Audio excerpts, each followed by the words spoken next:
Hey everyone, it's Allison from Determined to Shine, where we use the magic formula of creativity, spiritual connection, and community to bring forth joy in our lives. And I am super joyful today because I have a really fun video for you.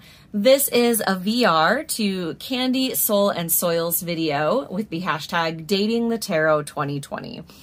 And the idea of this tag is to share not necessarily our favorite decks of 2020, but the ones that we played with, we dated, we entertained, right? To just see what decks people are using that maybe didn't make the favorites list, but are still unique and interesting in some way. So I've chosen 10 decks to share with you today in response to the prompts from this tag. If you want to see more, definitely look in the description box for the link to Candy's video. You can also pop that hashtag in the YouTube search box and see all of the awesome video responses that people are doing to this tag. It's been so much fun. And I had a couple people request this from me, so here we are. Okay, so we're gonna dive right in. I'm gonna move our little Tenderheart bear here because I just put him in the middle to keep the first deck a surprise, so to speak. So we are starting with the Cheapskate date. And this is the tarot deck that you dated because it was cheap. We've all been there. We've had a deck or something we've purchased just because it was affordable, and I am no exception. The deck I chose for this category, and oh, we're losing our Care Bear. I have a feeling that might keep happening, but we'll see what we can do here. Okay, that's not actually the important part. Okay, I chose the Joie de Vivre Tarot from Paulina Cassidy. Now, I had eyed this deck for a while, but had never picked it up because I had the Paulina Tarot. And for whatever reason, as much as I love many of Paulina Cassidy's other decks, the Paulina just wasn't landing for me. And I did end up actually rehoming that deck. But I had liked the art of the Joie de Vivre, so I went for it. And it was just magical. I love everything about this deck. I got it for maybe $8 or $10. It was secondhand, so you could see that the boxes had some love. It may go into a bag soon, but this deck is beautiful, and it's everything I honestly wanted from the Paulina that wasn't there. And it's been a little bit of an interesting journey for me with Paulina Cassidy's decks because I feel like it's almost like every other one. Like, I love some of her decks and some of them just don't land. But this is a favorite. It's beautiful. I'm so glad I bought it. The cards were in perfect condition, and I love this whimsical nature of this deck. So this is my beloved Cheapskate date. Sometimes we go on a cheap date and it turns out to be magic, and that was absolutely the case with this deck. So that is the Paulina. No, not the Paulina, the Joie de Vivre by Paulina Cassidy. Many decks by that creator. Okay, next up is the Slow Burner date. So this is the deck that you weren't sure about on first meeting or when you first bought it, but over time it's turning to love. So this for me was an easy call. This is the Journey to the Hidden Realm deck. Okay, we're gonna lose the Care Bear. By Barbara Moore with art by Julia Jeffrey. And I actually got this deck secondhand as well. Now this is one I had eyed many times. I'd watched walkthroughs.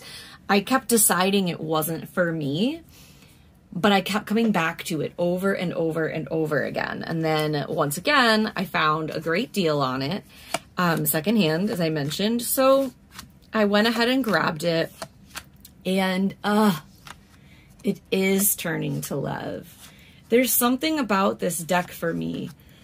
The close-up figures, it feels very intimate to me, just like very powerful, like you're in on a secret when you're part of this world. And it reads a little darker for me than a lot of the decks I love. You know, I tend to be very like cutesy in my aesthetic often, but not always. But this deck I'm so glad I went for it because it is definitely turning to love. I love this Queen of Wands. And this is a great deck for me every time I need a little push or I need a little bit of insight that takes me a little deeper, a little further. This last year and this coming year are going to be a year of shadow work for me. I have a lot of deep diving to do into my heart, which I've known for a while and avoided for a while. And then I had an amazing tarot reading from Lisa at Supportive Tarot that just really confirmed a lot of what my soul was craving. And so this is one of the decks I'll be using this year to dive in a little bit deeper. And I will talk more about that reading in my January favorites video because it was very, very powerful and thrilling. Okay, so that is my slow burn. It's Love, Tarot of the Hidden Realm. So the next date is the Blind Date. So this is, as Candy put it, we are impulsive humans, and sometimes we just rush in. Who did you date without looking or thinking? That is the Strawberry Tarot. I saw this on Etsy, and I looked at one picture and I ordered it because it happens.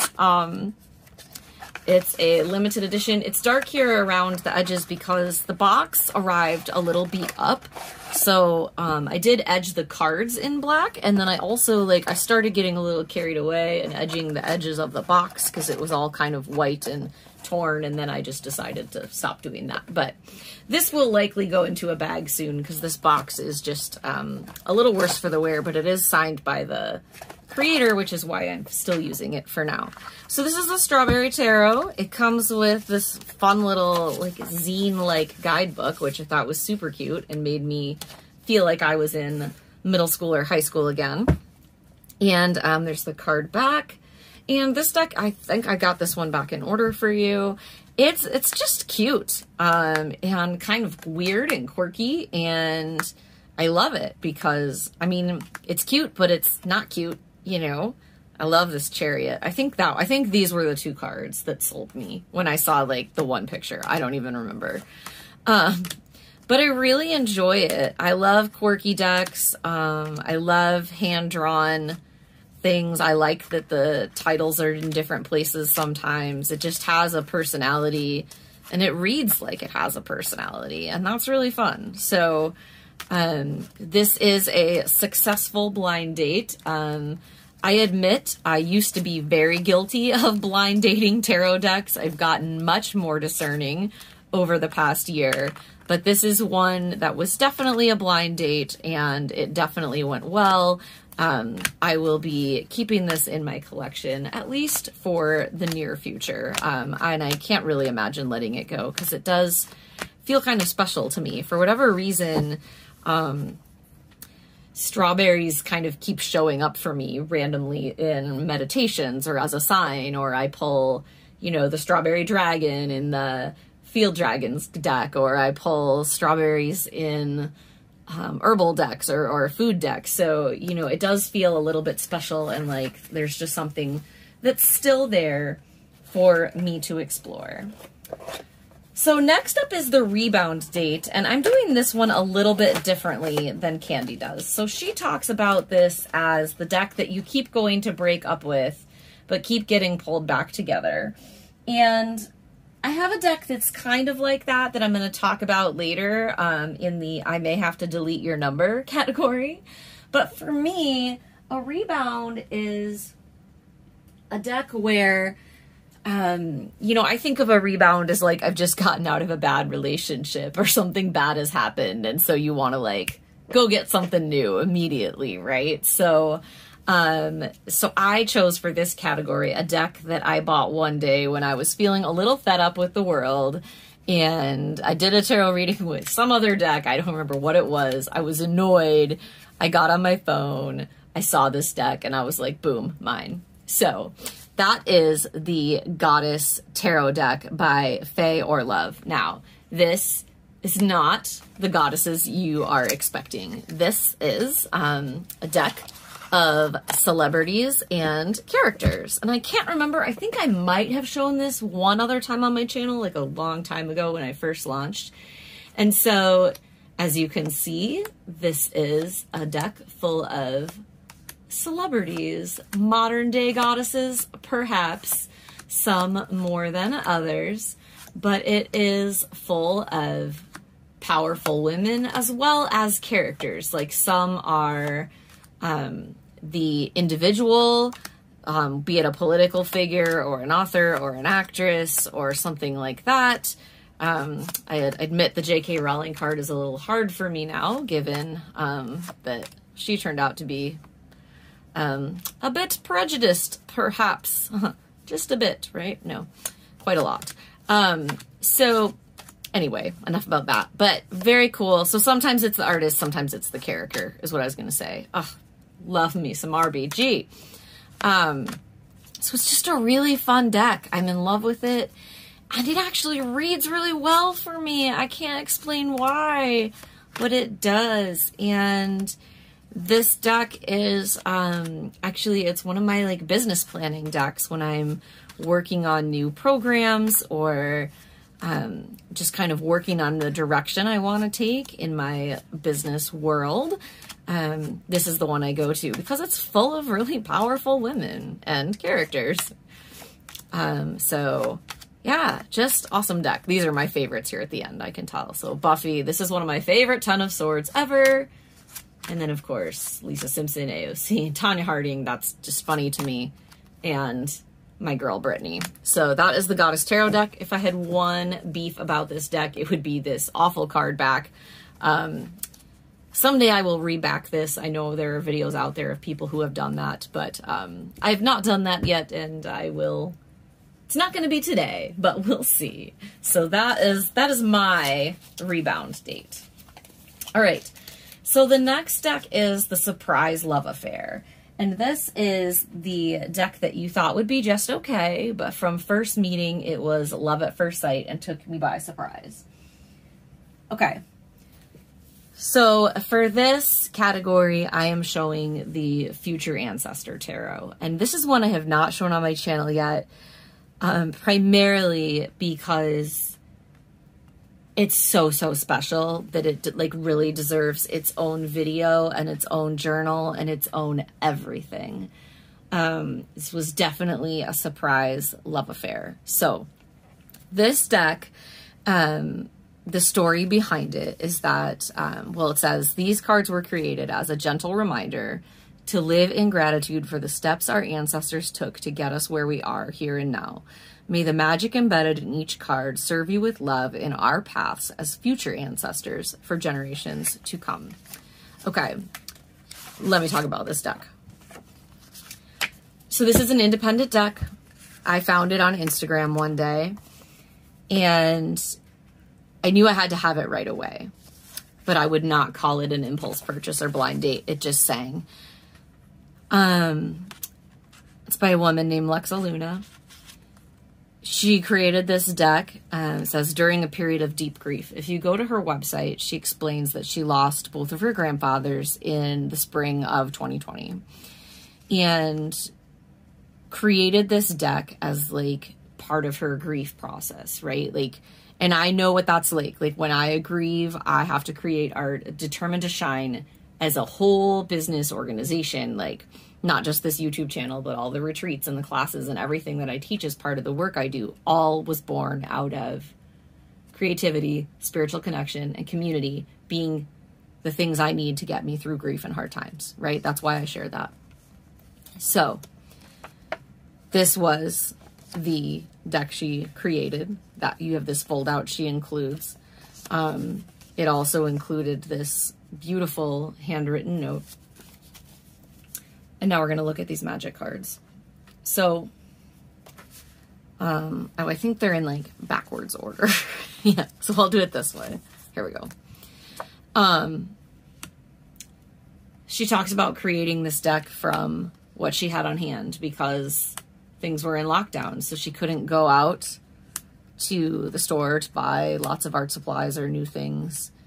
It's a bit of collage with real botanical items, of course, hand drawing and lines. This deck is pure magic. I believe this deck is created to heal hearts. I believe this is going to be a deck that anyone who is in a place of grief can use to heal. This will be and is my go-to deck for grief work with myself or with others. And it just sings. I need to not show you every card because that's not what we're here for. And I actually probably do, as I mentioned, want to do a separate video on this. Look at this though. I mean, I don't know. And it's not my aesthetic at all. Like what I would normally be drawn to. You guys know this, right? Like, look at that ace. Oh, I can't even. I am a person who loves color. And I am a person who loves cute, bright, adorable things. And this deck is none of those things. But this deck is raw, and it is powerful, and it is healing.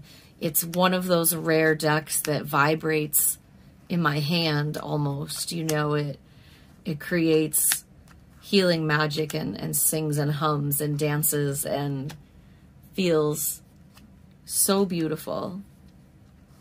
So, I just love it so much that I can't even hardly describe it. So this is my surprise love affair. And I say that because, you know, as I mentioned, I knew right away I wanted it and I expected to really like it, but I didn't expect it to sing as deeply as it did. And I don't know that I expected that, like, it would feel so important. Like if I could only keep 10 decks out of my couple of hundred. Yeah, I have a lot, you guys. Look forward to the declutter series coming soon because I'm letting a lot go in 2021. So I'll be getting back to that deck collection and declutter series that I started last year. But this deck would be one I would keep. It's healing, and it's the word that keeps coming to me is sacred. This is a beautiful piece of art and something magic and healing that came out of this pandemic and a really hard time in the world, and I'm so grateful for it. Okay, moving along. The next deck is the Not My Type Date, and this is the one you were thinking was not your cup of tea, but what the hell, as Candy says. And it says, what happened? So for me, this is the Tarot de Maria Celia. So this is a Marseille deck, and this was my first Marseille deck. And this whole thing happened because I signed up for Ethony's Tarot Summer School, which is a whole awesome series of classes that Ethony hosts every year with a bunch of guest teachers.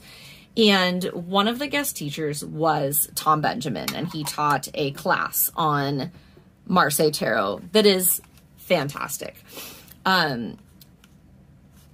And I had already committed myself that I was getting the season pass, and that as part of like growing my own practice and healing myself over the summer, I was going to do every single class. And I saw that Marseille class and my heart like sank, honestly, because I always thought the Marseille was so ugly. But I got a Marseille deck and I took the class, and then I got real obsessed. Because Tom brought the Marseille to life in a way that I wasn't expecting and that I didn't see coming. Like, I learned to see the beauty in even what I'll call the ugly Marseille decks, which are, you know, the more primary colored ones. I shouldn't say ugly because that's not really fair. But, you know, the more traditional looking decks. This one is close, but not necessarily traditional. It does use the traditional French titles. It's just a bit of a different color palette. It is mass market. And I just, you know, something about these quirky, weird little cards caught my heart and attention. I loved how old they were, how old the Marseille system is. and how different it was and how I could see where the tarot I loved came from. And if you haven't used Marseille deck, you're probably like, what are those titles? And like, don't worry about it if that's not where you are in your tarot journey. I know I have a lot of beginners who watch my channel.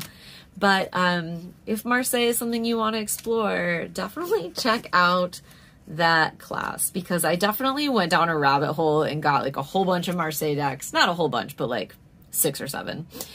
And which is kind of a whole bunch. I suppose that's relative, right? And some of those I've stayed in love with, and others I have fallen out of love with. I actually have a really fun new one I'm going to show. It'll be probably the next video after this one. And then you can learn how much I just still don't know about Marseille at all. But this is, I mean, I'm learning, right? So it's just fun, and it was not my type. I didn't expect to like it, but I really, really do. And I'm so grateful that Ethony brought attention to this system, because it really does add something very fun and very specific to my tarot practice that wasn't there before. So I am enjoying it. All right, moving along. Okay. Next is the I may have to delete your number deck. And this is the deck that doesn't really work, but you still haven't broken up with it yet. So what's stopping you? Okay, this was the easiest one to pick. This deck, it is the Ferdinando Crippa Il Tarocchi. I can't say that. Tarocchi, I probably should be able to. 1978. Now, this is an Il Menegolo deck. They are a publisher out of Italy that creates gorgeous decks, like by hand. They have this seal on them. They're all, not all, but almost all like historical decks or unique decks, limited print runs.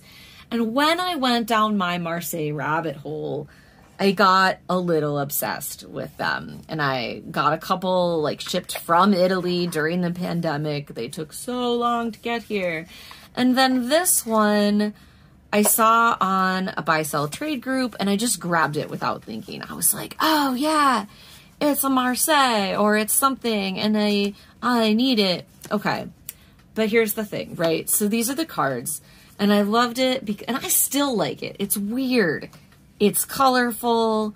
It just has like a very 1978 feel to it, right?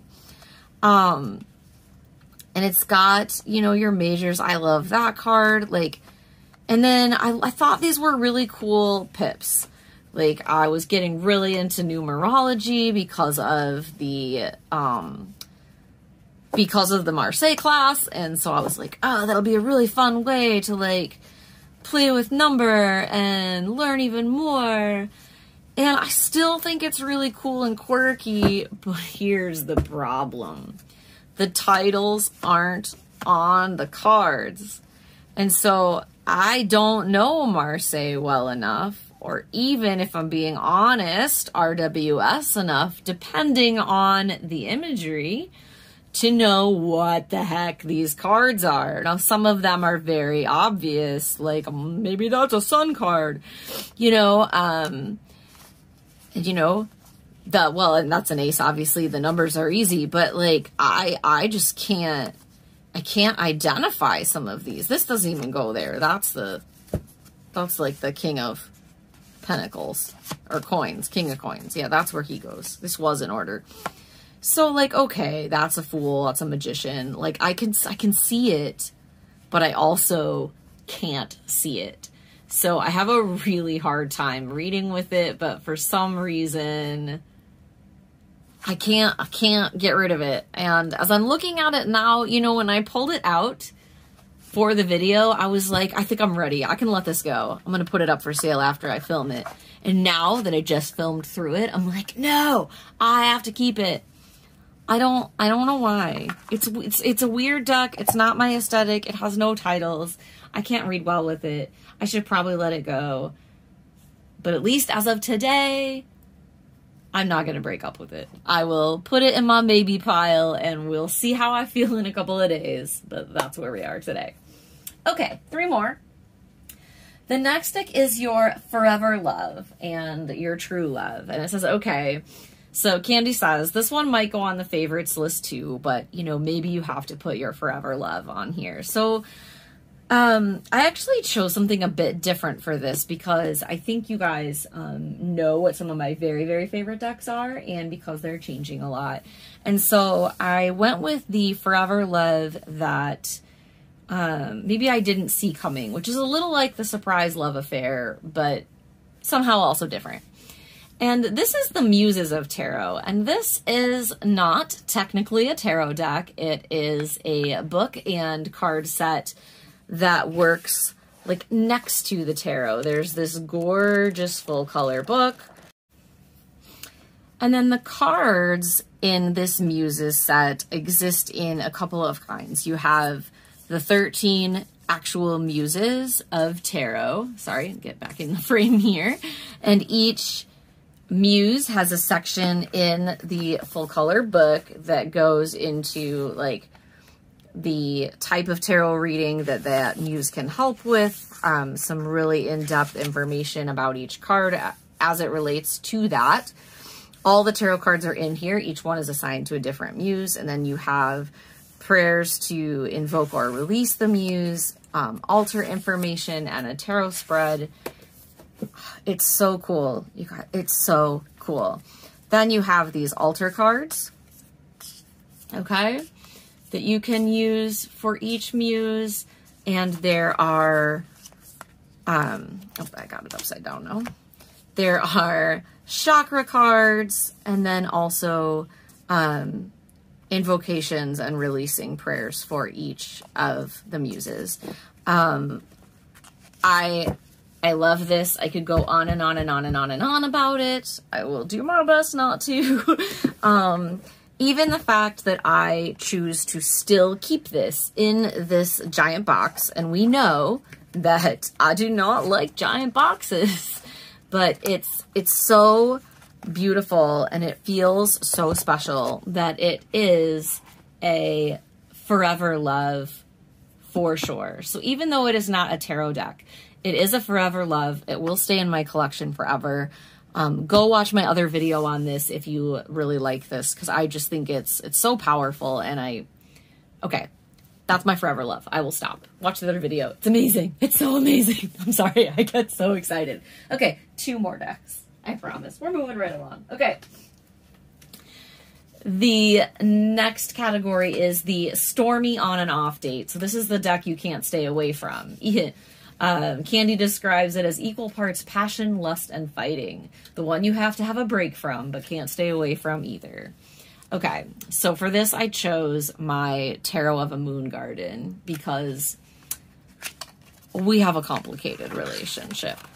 So this deck, I don't even know, okay? There are things I love about it that are going to be really obvious right away. We've got whimsical creatures, we've got adorable art, like a beautiful fairy, and I love this like magical moon garden place where these creatures exist, and the unicorns, and the color palette is so me. It's like everything about this deck should be like a perfect, what I'll call a perfect alley deck. Like it should be perfect for me. But it's not. And why is it not? I don't know. So many reasons. I hate these fugly borders. Forgive me. I don't like them. Julie at Peekaboo Rose here on YouTube did a mod of this and sliced it off and made it into this like really awesome tall skinny deck. I might do that. I don't know. I haven't done much deck trimming and I'm a little nervous about it, but this is not like working for me as is. I don't like the borders. It also like it can't decide how it wants to read. Sometimes it reads really gentle, like the unicorns are here to love you and be magical.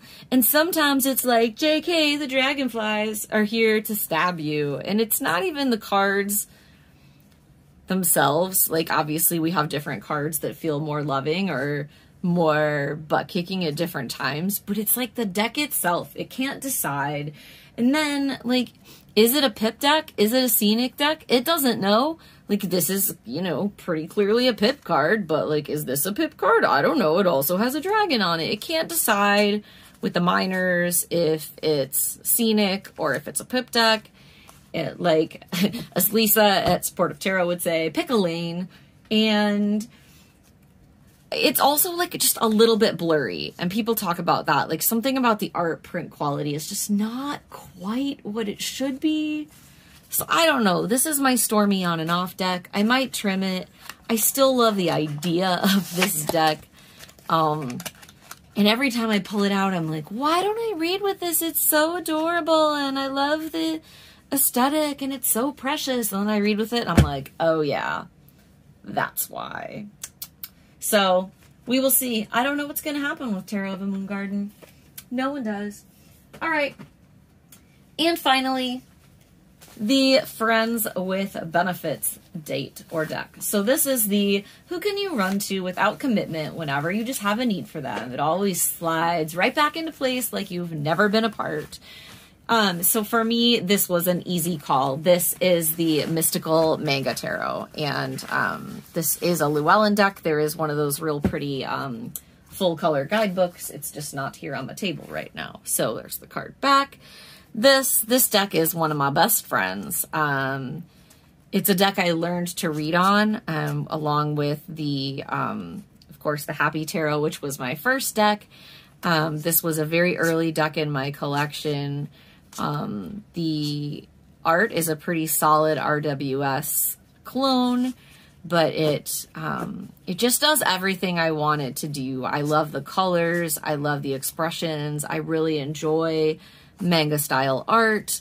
And every time I pick up this deck, it's an old friend. It reads clear. It's easy. It tells me what I need to know. Sometimes it kicks my butt, but when it does, it's still always with love. And, oh, maybe that was just two cards are upside down. Okay, whatever. But yeah, I just love this deck. It makes me happy. It's my friend, always my friend with benefits. So that is my Dating the Tarot 2020. I hope you had fun with it. Definitely check out everyone's responses to this tag. It's super fun. I love when the tarot community comes up with these things. So thank you to Candy for such a fun tag. I have had so much fun with it, and I hope all of you are doing well, and I want to send you all so much love. You mean so much to me. I'm so glad you're here and part of my world. And just know that, you know, wherever you're at today, life has many fun surprises for you. And I think this is going to be a year of big change for a lot of us, but also a year of magic and miracles and delight. So until next time, may you always remain determined to shine. And of course, if you liked this video, please consider subscribing, liking, leaving me a comment, hit the notification bell, blah, blah, blah, blah, blah, all the stuff that all those people tell you to do, because it really does help our channels and helps us keep making fun content for you. So enjoy, and I will see you next time.